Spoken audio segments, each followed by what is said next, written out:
Do you have a tricky work problem that you need to solve? I have a great podcast recommendation for you featuring a pair of expert women. Whether you're just starting your career or a seasoned professional, check out Fixable, a podcast from TED. Hosted by Harvard professor Frances Fry and her wife, leadership coach Anne Morris, the brilliant duo provide honest, actionable advice to help you navigate everything from a gaslighting manager to returning to work after parental leave. They'll leave you feeling empowered and ready to act. Listen to Fixable wherever you get your podcasts.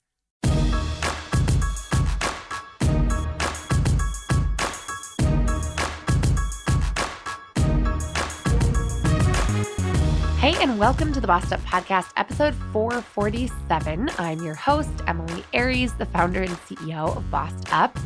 And yes, I am in the thick of daycare, cold and flu season, so please bear with me through today's episode.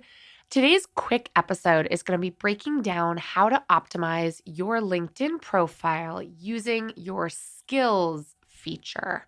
LinkedIn is constantly changing. So for the record, I'm recording this in early February 2024. This may or may not be relevant a year from now, but recognizing that the features and different tools available to us on LinkedIn are constantly changing.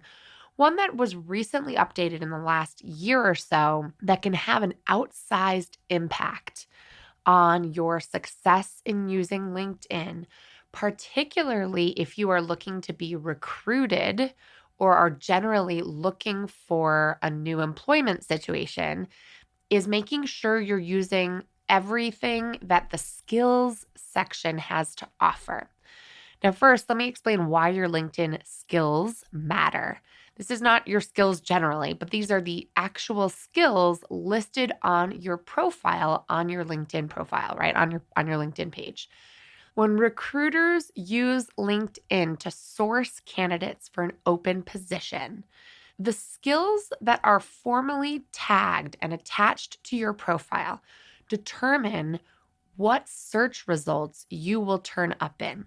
So if you have a ton of project management related skills on your profile, like project management certification, team management, agile management, project and program management, whatever they might be, right? If you have a lot of skills in that vein tagged to your profile, you are more likely to show up for project management positions when they're recruiting for those specific skills, particularly if they're also searching on LinkedIn for candidates within your geographic area, let's say.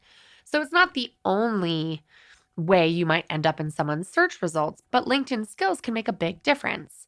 Now, consider for a moment if you are a former high school teacher who's looking to transition into an entry-level project management role.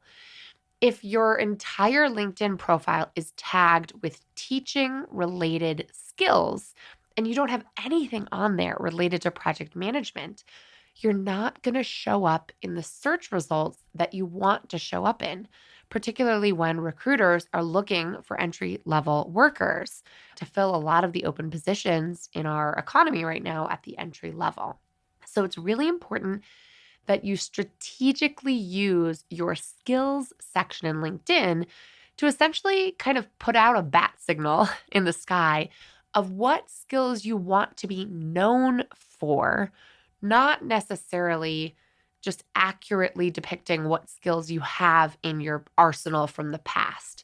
It's more important that the skills attached to your profile give a sense of what you want to be known for and what you want to be employed for than being really meticulous about all of your past experiences. In fact, I would delete past skills that are no longer relevant to the future of your career. So how do we do this? Let me just break it down for you in the most nitty-gritty way. I'm going to click along as I describe this, and you should feel free to do the same.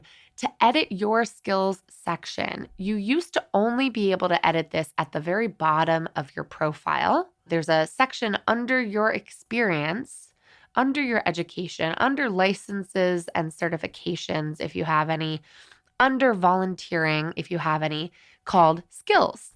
And in that skills section, you can see all the skills that you have added to your profile over the years. Now, a long time ago, People were enabled to sort of suggest or endorse your skills. Those endorsements don't mean much anymore. So don't over freak out about having endorsed skills. It doesn't really matter. That's sort of an antiquated feature that has since gone away.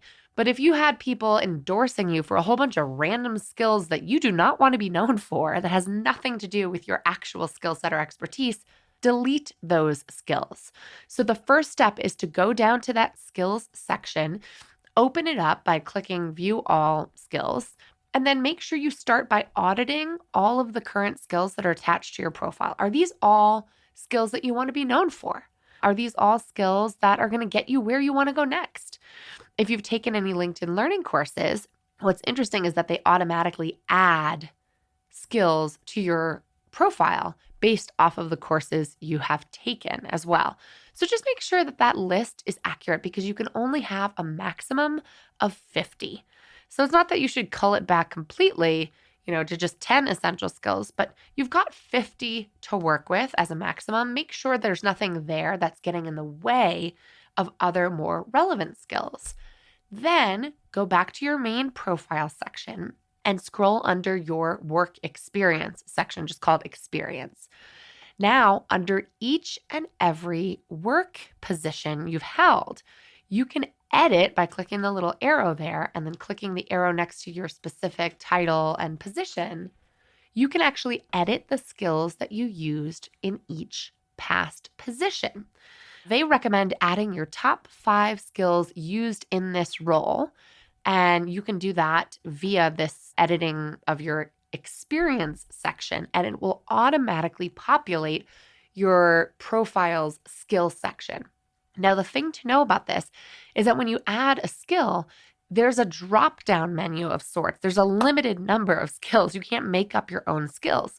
But what's really frustrating, and I wish LinkedIn would make this more transparent, is that we don't know what's on that drop-down menu. You simply start typing a skill like learning and development, let's say, and as I write the word learning, it starts to show me my options. They have e-learning, machine learning, distance learning, deep learning, blended learning, learning disabilities, learning management systems, learning management, learning.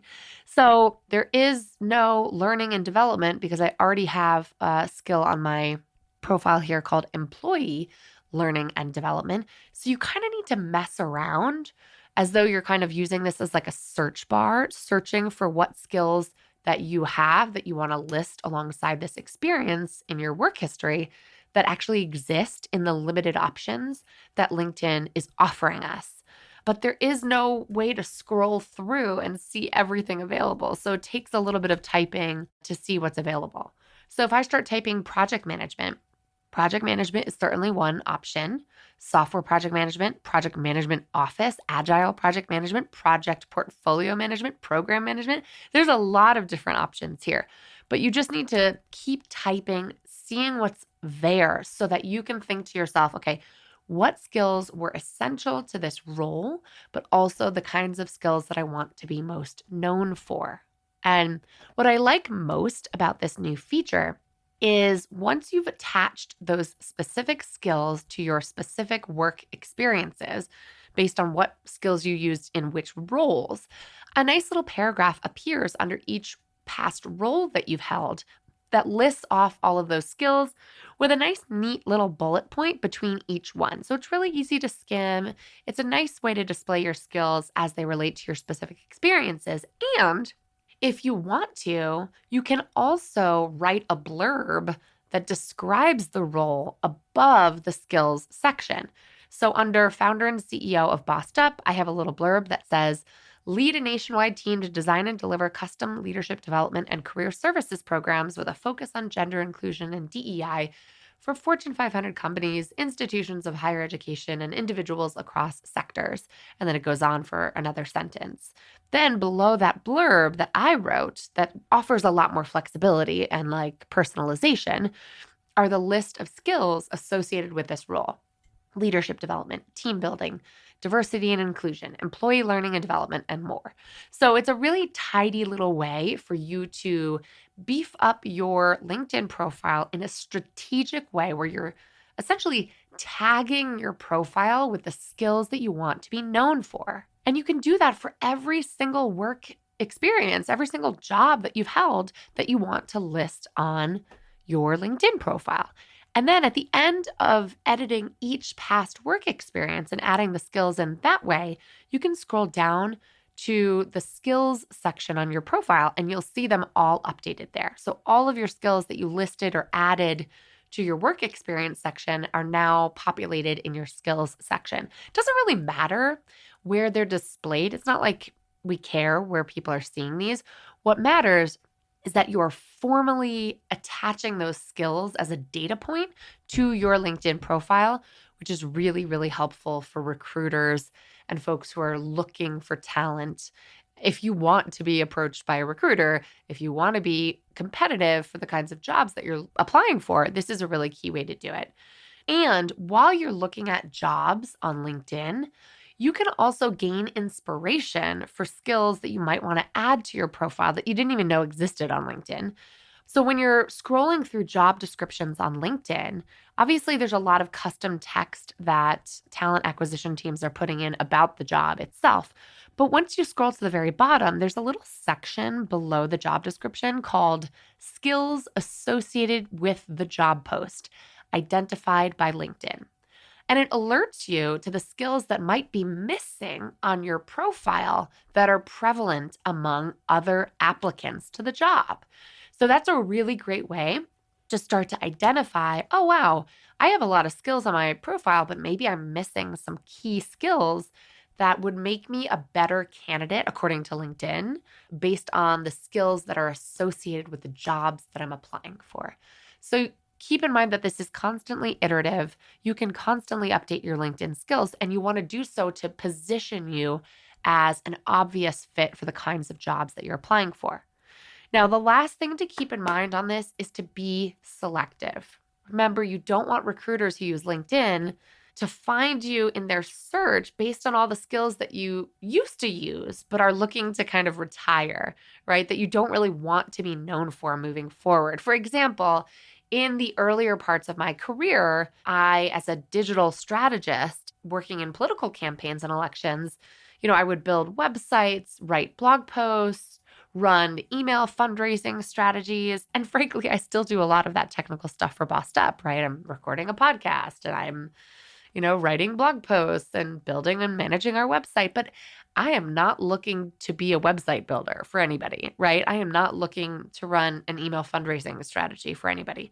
So I took those skills off of my LinkedIn profile, not because I didn't have them, not because they aren't accurately associated with former roles that I have in my work history, but simply because I don't want to waste my 50 skill maximum with the kinds of skills like blogging, for instance, that I have but don't want to be known for when it comes to opportunities that I'd be looking for. So keep in mind that you're really determining by choosing what skills you're attaching to your profile, you're determining what search results you're going to turn up in. So be selective, be choosy, and be thoughtful about setting yourself up for success in this way. If you have any questions about how to do this, head to our corresponding blog post at bossedup.org/episode 447. There you'll find a fully written out set of instructions with screenshots on how to do this and how you can really keep up to date with your LinkedIn profile to just set you up for success. And the beauty of setting up your LinkedIn profile based on all the bells and whistles that they have to offer is that you can set it and forget it. Let's say you're not actively looking for a job. Go optimize your profile anyway. Let your profile do the work while you sleep, while you stay focused on your current job. Because if you get a message in your inbox with an amazing opportunity from a recruiter, your effort up front will position you to get those kinds of opportunities coming to you, even if you're not actively seeking them out right now. So allow LinkedIn to do the work for you by making sure your skills section is optimized for the kinds of opportunities that you'd be interested in entertaining if they were to come your way. I'd love to hear how this works for you. Let's keep the conversation going on LinkedIn in our Bossed Up group there, or of course in our Bossed Up Courage community on Facebook. And like I said, for lots more, head to bossedup.org/episode 447. And if you found this episode helpful, make sure to share it with the folks and the job seekers who you love in your world. Now let's keep Boston in pursuit of our purpose, and together, let's lift as we climb.